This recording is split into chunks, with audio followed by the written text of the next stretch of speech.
Ce que je pourrais dire, c'est que le mot traumatisme me plaît pas spécialement. Je n'ai pas d'autres à mettre, hein, différents, mais j'ai aucun rapport à ce mot, je ne l'utilise jamais.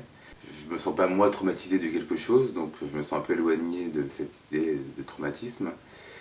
Cependant, s'il y a un traumatisme, si ça me fait résonner quelque chose, c'est ma grand-mère me racontant sa déportation à Auschwitz.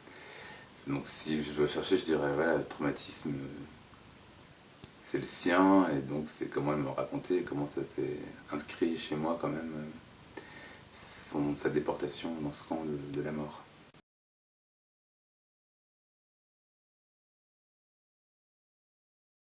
Bah, ça évoque une boîte de production américaine de série Z qui s'appelle Trauma, qui fait des films d'horreur, notamment avec un personnage qui s'appelle Toxic Avenger, qui est tout fondu à cause de la pollution et qui se venge. C'est vraiment des séries Z. Voilà, donc c'est ça. Et comme j'étais un amateur de séries Z quand j'étais plus jeune, voilà, traumatisme, c'est Trauma, c'est une boîte de production.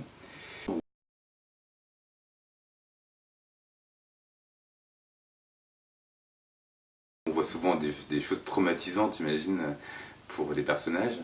On va dire que ça fait partie du cinéma, par exemple, on imagine que Les Oiseaux de Hitchcock, on peut imaginer que Tippi Andrade va être traumatisé. Marnie, c'est l'histoire d'un traumatisme. Voilà, bon, chez Hitchcock, c'est beaucoup de choses comme ça. Marnie, c'est l'histoire d'un traumatisme. Et j'ai vu ce soir à la télévision passe Le jour d'après, c'est une grande production américaine qui est super bien faite, où le monde entier, en gros, meurt. Et ça, voilà, ça c'est un très grand traumatisme. Donc, je pense au jour d'après. Sinon, si, je pense beaucoup à la série Urgence aussi, que j'ai beaucoup regardé. Et jusqu'au moment où j'étais avec un colocataire, et je vivais avec un copain, enfin deux copains, et un des copains fait un espèce de malaise en voyant Urgence qui était particulièrement traumatisant.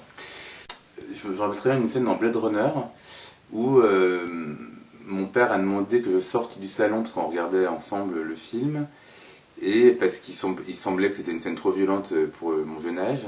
Et cette scène n'est pas forcément très traumatisante, mais enfin si, quand même, elle est impressionnante. C'est un des robots, parce que c'est des robots qui se rebellent contre leur maître qui les a créés, parce qu'ils veulent vivre plus longtemps que ce qu'on a programmé. Enfin, voilà, ils ont une mort programmée et ils veulent vivre plus longtemps. Et un des robots se bat contre Harrison Ford, qui est un chasseur de robots, et il casse les murs avec des coups de tête, le robot, et des coups de pied, des coups de poing. Et en fait, là où il est très dangereux, c'est qu'il n'y a plus aucune frontière, il peut casser tous les murs, et il peut passer d'un champ à un autre, d'un cadre à un autre. Et c'est vrai que ça fait assez peur.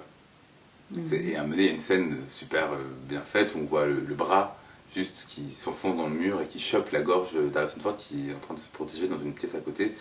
Et ça, probablement, c'est une scène qui a été assez importante pour moi, je me souviens très bien. Non, bah, j'imagine une scène très très très gore, avec un type qui se ferait couper le sexe, imaginons, enfin je sais pas, les pires trucs, ou une femme qui se fait violer. Il y a une scène comme ça dans un film qui s'appelle La dernière maison à droite de Wes Craven, son premier film. Wes Craven, celui qui a fait Freddy, celui qui a fait Scream. C'est une figure du cinéma américain, et son premier film est extrêmement dark. C'est l'histoire d'une fille qui se fait violer, et après, en fait, est tuée, et ses parents vont se venger. Et la scène de viol et de mort, elle est vraiment filmée. C'est très très gai. C'est un film des années 70. C'est à l'époque des années 70 où ils ont besoin de faire des films extrêmement violents. Et justement, je pensais à une scène qui m'a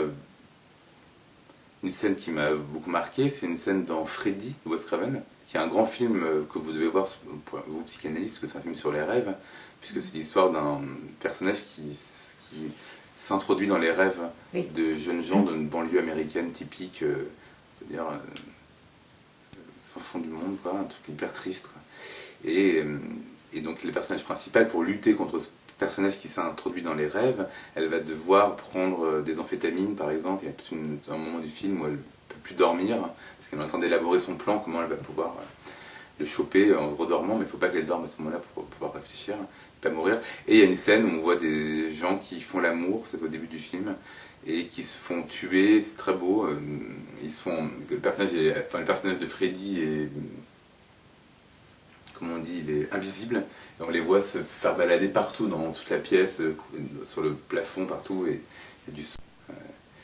Ah si, il y a une autre scène traumatisante. Je peux vous faire toutes les scènes traumatisantes. Oui, oui. Une scène où je suis sorti du cinéma, j'étais trop petit. Et en fait, j'étais aussi avec mon père. Et j'ai pas supporté. Pour le coup, c'est moi qui voulais sortir. C'est une scène dans Reservoir Dogs.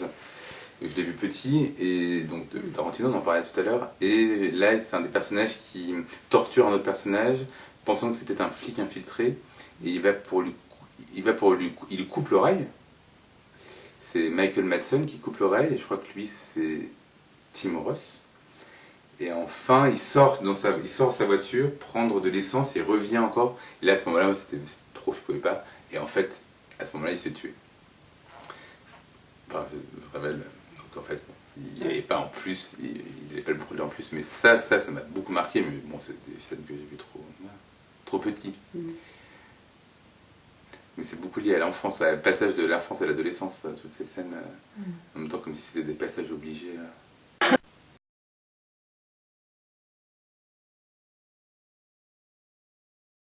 Crash. Bon, c'est un film, mais ça parle aussi vraiment du traumatisme et de la jouissance d'être traumatisé.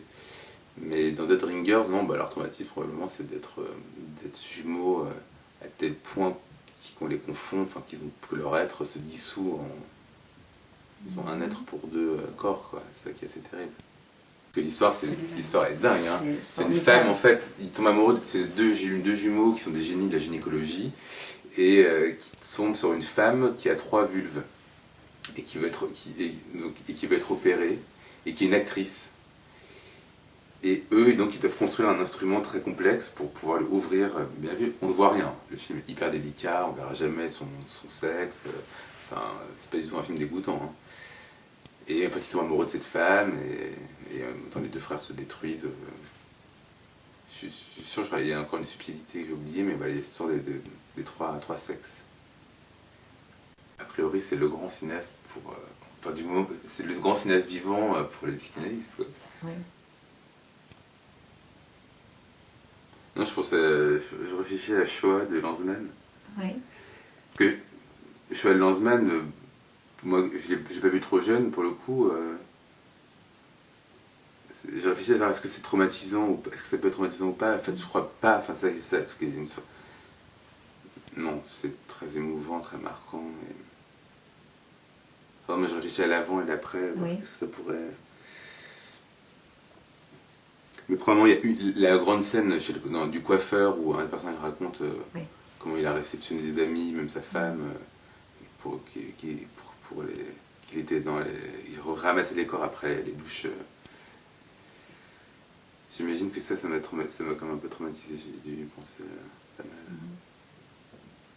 Non, mais ça, faut pas parler de ça.